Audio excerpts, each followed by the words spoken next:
समर्थ रामदास स्वामी का आपने नाम सुना है, जो शिवाजी महाराज के समकालीन थे और उनके एक क्या कहते हैं इंस्पिरेशन का सोर्स थे। तो उन्होंने कहा है, सामर्थ्य आहे चळवळीचे जो जो करील तयाचे, परंतु तेथे भगवंताचे अधिष्ठान पाहिजे। दैट मीन्स हर वो व्यक्ति जो कुछ करके दिखाना चाहता है वो कर सकता है, पर उसके पीछे मूल्यों की आस्था चाहिए, भगवंताचे अधिष्ठान। ये जो हम सुबह से यहाँ एनर्जी देख रहे हैं, मेरे मित्र शांतिलाल जी थकते नहीं हैं। वो ये एनर्जी कहाँ से लाते हैं? वो आपके इस काम और भगवंत के अधिष्ठान से लाते हैं। तो जब हम बोलते हैं कि भगवंत का अधिष्ठान चाहिए, तो प्रश्न निर्माण होता है कि ये क्या चीज़ है। बोलना बहुत आसान है, धर्म क्या है? तो किसी ने भगवान महावीर से पूछा कि भगवान धर्म क्या है? तो भगवान बोले, सच्चम खुधम्मम, दैट मीन्स सत्य धर्म है। पर सत्य क्या है ये लोगों को जल्दी से समझा नहीं। तो उन्होंने विद्वानों से कहा कि हमें समझाओ सत्य क्या है। तो विद्वानों ने समझाया, तो हर एक विद्वान ने अपनी अपनी एक व्याख्या करी, और वो व्याख्या जो है उसको जो फॉलो करने लग गए, उनका एक संप्रदाय बन गया। और जैसे जैन लोगों का संप्रदाय है, समाज है, जैनों में दिगंबर है, श्वेतांबर है, वैष्णवों का अलग है। लोग संप्रदाय को धर्म समझते हैं, ये गलत है। धर्म उन मूल्यों में है। तो धर्म की व्याख्या जेन लैंगर नाम की एक अमेरिकन लेखिका ने बहुत सुंदर की है। धर्म के 3 आयाम, 3 अंग होते हैं। एक है स्टोरीज ऑफ इमॉर्टैलिटी, मतलब पुराण की कहानियाँ कि भगवान राम थे, पुरुषोत्तम थे, और भगवान कृष्ण थे, और महावीर थे, और ऋषभदेव थे, और क्राइस्ट थे, और ईसा थे, और मूसा थे। ये पुराण है, ये धर्म नहीं है। दूसरा जो आयाम है, अंग है, वो है रिचुअल्स, पूजा करना, नमाज पढ़ना, ये सब रिचुअल्स है। रिचुअल्स भी धर्म नहीं है, ये लोगों को बांध के रखने के लिए उपयुक्त चीज़ें हैं। धर्म जो है वो मूल्यों में है। धर्म मूल्यों में है, तो इसकी डेफिनेशन क्या? तो कुछ 4-5 साल पहले मुझे दलाई लामा से वार्तालाप करने का लाभ बम्बई में मिला। तो 7-8-10 लोग थे। किसी ने पूछा कि your holiness what is religion? उनका जवाब इतना सुंदर था, एक वाक्य, religion is the process of strengthening faith in values, not faith in God, not faith in religion, faith in values. Jain धर्म क्या है? जैन धर्म भगवान में नहीं मानता, ये आप सबको जब मालूम है। जैन धर्म कहता है कि कोई कर्ता कर्विता भगवान नहीं था, नहीं है, नहीं होगा। हर व्यक्ति की अपनी आत्मा है, हर व्यक्ति जो करता है वो उसका धर्म है। तो ऐसे परिस्थिति में हम धर्म की समीक्षा कैसे करें? तो वो मूल्यों से होती है। और ये जो मूल्य है, ये मूल्य बहुत महत्वपूर्ण है। इन मूल्यों के वजह से ही हम आगे बढ़ते हैं।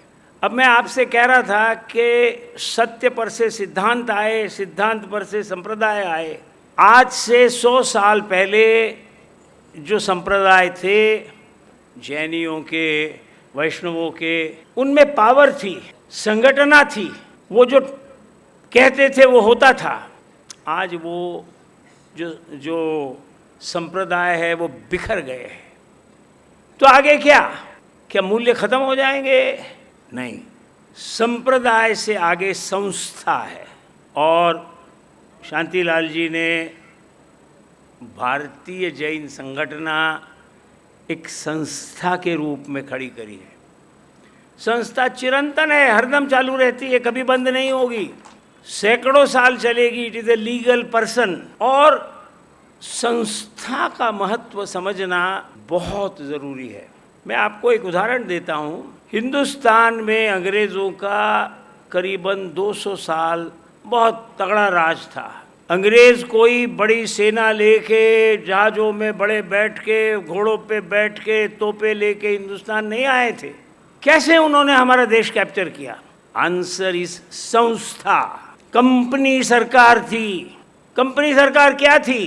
प्रोसेसेस थे, लोग थे, स्टैंडर्ड ऑपरेटिंग प्रोसीजर्स थे, ऑब्जेक्टिव्स थे, मॉनिटरिंग था, कंट्रोल था, डेलीगेशन था। एक डिस्ट्रिक्ट में एक अंग्रेज डिस्ट्रिक्ट कलेक्टर, दूसरा अंग्रेज जो था वो सुप्रिटेंडेंट ऑफ पुलिस, और तीसरा अंग्रेज था डिस्ट्रिक्ट मैजिस्ट्रेट था। 3 लोग इतना बड़ा डिस्ट्रिक्ट कंट्रोल करते थे। कैसे? उनको एम्पावरमेंट था, उनके प्रोसेसेस थे, उनका रिपोर्टिंग था, उनका कंट्रोल था, उनका मोटिवेशन था। तो ये जो चीज़ है, इसकी पावर बहुत बड़ी है। वो सिर्फ कंपनी नहीं लाए, बैंक लाए। आपको पेशवा के या मुग़ल के बैंक का नाम पता है? किसी राजस्थान के महाराजा के बैंक का नाम पता है जो आज से 200 साल पहले बनी थी? नहीं, जो बनी है अभी 70-80 साल में बनी है। किसी इंश्योरेंस कंपनी का नाम पता है हिंदुस्तान की? ये संस्थाएं नहीं थी। और ये जो संस्थाएं आई, उनकी वजह से इनकी ताकत थी। आज हिंदुस्तान में आज़ादी के 75 वर्ष बाद हमारी खुद की संस्थाएं प्रबल हैं। हमारे पास में बड़ी बड़ी कॉरपोरेट कंपनियां हैं, बैंक्स हैं, इंश्योरेंस कंपनीज हैं, और इस प्रकार की पब्लिक सर्विस संस्था भी है। तो ये जो शक्ति है, ये सबसे बड़ी शक्ति है संस्था की। अभी थोड़ी देर पहले आपने जो मोदी जी की स्लाइड बताई थी, उसमें कहा था कि हिंद स्वराज, हमारे देश में हिंद स्वराज की कल्पना महात्मा गांधी 100 साल पहले कह गए थे। करीबन 100 साल, 90 साल होंगे। 1930 में कहा था उन्होंने। हिंद स्वराज का मतलब था कि हिंदुस्तान के गरीब को, देहात को, किसान को शक्तिशाली बनाना। जो सोशलिस्ट लोग पावर में आए, उन्होंने ये आर्ग्यूमेंट उल्टा कर दिया और वो सेंट्रल प्लानिंग पे चले गए। आज भारतीय जैन संगठन जो कर रही है और सरकार जो साथ दे रही है, वो एक्चुअली हिंद स्वराज है। इसकी ताकत बहुत बड़ी है। कितने साल हो गए ये जल का काम और शिक्षण का काम शुरू हुआ? 5000 साल के इतिहास वाले हमारे प्रचंड देश में, 130 करोड़ की पॉपुलेशन वाले हमारे महान देश में 20 वर्ष और 10,000 लोग कितने प्रभावशाली है। आप देख रहे हो उसका प्रभाव। मुट्ठी भर लोगों ने इतना बड़ा काम करके दिखाया है कि बड़े बड़े सेंट्रल मिनिस्टर आके आपको बधाई दे रहे हैं। उनको इस बात की समझ आई है, देर आई है पर आई है, कि ऐसा होना चाहिए। और जो करने वाले हैं उनके साथ में हम खड़े रहे तो ये काम अच्छी तरह से जल्दी होगा और हमें उसका क्रेडिट भी मिलेगा। हर सरकार को जनता करती है, उस काम का क्रेडिट भी चाहिए, खुद का तो चाहिए। और हमने अच्छा, अगर हम काम कर रहे तो क्रेडिट के लिए नहीं कर रहे, समाज के लिए कर रहे, तो हमें इसमें कोई दिक्कत नहीं होना चाहिए। तो गांधी की जो ये बात थी वो सच निकली है। नितिन गडकरी कह रहे थे अपने भाषण में कि पर्यावरण भी करो, पेड़ भी लगाओ, बहुत सारी बातें उन्होंने कही। शांतिलाल जी भी सिर्फ पानी की बात नहीं करते, शिक्षण की भी करते हैं। तो इसके पीछे भी जैन धर्म की बहुत बड़ी बैठक संस्था है। ये क्या है? जैन धर्म का और इस ऑलराउंड प्रोग्रेस का क्या संबंध है? शांतिलाल जी कह रहे थे कि भगवान महावीर का धर्म हम फॉलो करेंगे। मुझे लगता है कि हम भगवान महावीर का नहीं, हम भगवान ऋषभदेव का धर्म फॉलो कर रहे हैं। भगवान ऋषभदेव कह गए थे, असी मतलब अस्त्र, वेपन। जैन धर्म का संस्थापक तीर्थंकर शस्त्र की बात करके गया। मसी मतलब स्याही, कम्युनिकेशन, ये video communication, return communication, email, ये सब मसीह में आ गया। कसी, कसी मतलब कृषि, कसी ये प्राकृत शब्द है, कृषि संस्कृत शब्द है। तो सिर्फ देहात में हल से जोतना नहीं है, कृषि मतलब हॉर्टिकल्चर भी है, कृषि मतलब गोपालन भी है, दूध पैदा करना, मक्खन बनाना, पनीर बनाना, ये सब करते वक्त सरप्लस बनाना ताकि वाणिज्य कर सके। उन्होंने कहा वाणिज्य करो। एक ही ऐसा धर्म संस्थापक आज तक होके गया पूरी दुनिया के हजारों हजारों वर्ष के इतिहास में, जिसने आपसे कहा वाणिज्य करो। क्यों? समाज समृद्ध बने इसलिए। ये जो लोग यहाँ जैन समाज के बैठे हैं, इनका डीएनए और अजैन व्यक्ति का डीएनए आप चेक करो तो कोई फर्क नहीं है। फर्क काय में है? फर्क इस कमिटमेंट में है। असी मसी कसी वाणिज्य विद्या। शांतिलाल जी मूल्य शिक्षण की बात करते हैं। हिंदुस्तान में शुरू से जैन धर्म को ज्ञान मार्ग माना गया है। ये कर्म मार्ग नहीं है, ज्ञान मार्ग है। और ज्ञान की देवता सरस्वती की सबसे प्राचीन मूर्तियां जैन ट्रेडिशन में है। बीकानेर के म्यूजियम में आज से 1100 साल पहली सरस्वती की मूर्ति है, जो जैन मूर्ति है, उसके ऊपर जिन लगे हुए हैं। इससे प्राचीन कोई हिंदू परंपरा में या सनातन परंपरा में सरस्वती की मूर्ति नहीं है। सो विद्या ये बहुत महत्वपूर्ण भाग जैन समाज का है। और जब शांतिलाल जी बोलते हैं कि हमको मूल्यवर्धन शिक्षा देनी है, तो उसके अंदर कला भी आ गई और विद्या भी आ गई और कसी भी आ गई, क्योंकि वो पौधों की भी बात करते हैं। तो ये जो सब है, ये श्रावक धर्म ऋषभदेव वाला, ये इस काम में आया हुआ है।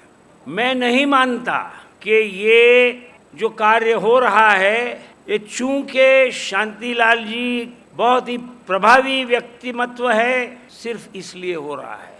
ऑफ कोर्स वो प्रभावी व्यक्तिमत्व है, ऑफ कोर्स वो बहुत पते की बात करते हैं, पर इसके पीछे अधिष्ठान है भगवंत का।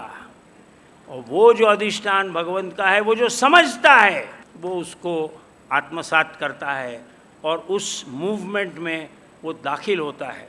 अब जैन ट्रेडिशन की क्या खास बात है? शांतिलाल जी ने कहा और भी कई लोगों ने कहा कि यहाँ पे सिर्फ जैन समाज के लोग ही नहीं बैठे हैं, यहाँ पे 3000 इंस्टीट्यूशंस है, लोग बिजनेस करते हैं। तो जैन धर्म की जो महिमा है, जिसकी वजह से ये हो रहा है, भारतीय जैन संगठना है। भारतीय संगठना नहीं है सिर्फ, संगठना नहीं है सिर्फ, भारतीय जैन। इसका मायना क्या? इसका मायना है कि जो मूल्य है हमारी परंपरा के, वो मूल्य आत्मसात हो रहे हैं यहाँ। एक बार हमारे पूर्व प्रेसिडेंट अब्दुल कलाम कहीं बोल रहे थे, तो उन्होंने कहा E = F, education is future. बात गलत नहीं है उनकी, पर मेरा फार्मूला अलग है। मैं कोई अब्दुल कलाम से कंपटीशन नहीं कर रहा हूँ, पर मेरा फार्मूला अलग है। मेरा फार्मूला है E + E + E = FP। पहला E एजुकेशन है, मूल्यवर्धन, हर प्रकार का एजुकेशन। दूसरा E एंटरप्राइज, कुछ करो, उत्पादन करो, सरप्लस बनाओ, समाज को समृद्ध करो, अपने आप को समृद्ध करो, देश को समृद्ध करो। और तीसरा ई है एथिक्स। एथिक्स हमारे धर्म में कहाँ से आए? पार्श्वनाथ और महावीर 23वें और 24वें तीर्थंकरों ने हमारे एथिक्स बहुत सुंदर तरीके से बताए। जिसे हम महावीर का धर्म कहते हैं, वो एक्चुअली पार्श्वनाथ का धर्म है। सब पार्श्वनाथ कह गए थे, अहिंसा और अपरिग्रह और सब पार्श्वनाथ ने कह दिया। तो महावीर ने क्या कहा? अनेकांत। और आज अगर हमारे देश की कोई भावनिक रीढ़ की हड्डी है जिस पे हमारा देश खड़ा है, तो वो अनेकांत है। हम, आपका भी मैं मानता हूँ, आप भी मेरा मानते हो। हिंदुस्तान में कभी भी जैन अजैन और वैष्णव और शैव लड़ाइयाँ नहीं हुई है। हिंदुस्तान एक धर्म भावना को लेके चला है, उसके संप्रदाय अलग है पर उसके पीछे का सत्य एक ही है। तो E+E+E और शांतिलाल जी भारतीय जैन संगठना जो कर रहे हैं उसके अंदर जैन समाज की ये जो ताकत है उसको वो रास्ता दे रहे हैं।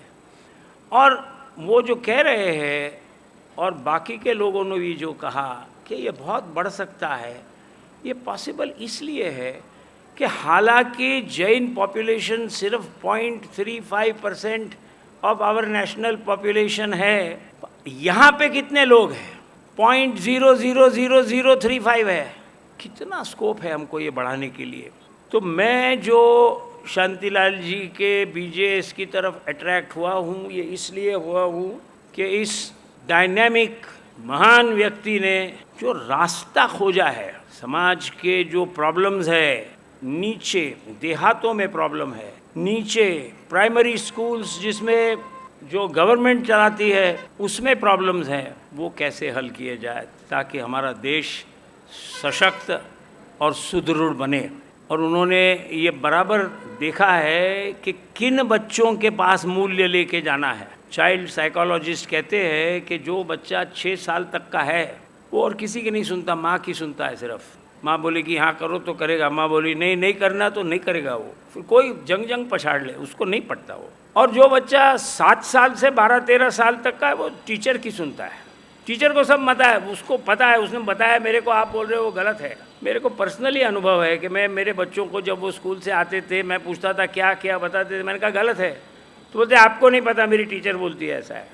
तो ठीक है भाई, तो वो सिर्फ टीचर का सुनते हैं और उसके बाद वो सिर्फ अपने मित्र वर्ग का सुनते हैं। 13-14 वर्ष के बाद के बच्चे किसी का नहीं सुनते। तो ये जो विंडो है उसमें शांतिलाल जी ने अपना मूल्यवर्धन का जो रथ है वो घुसाया है।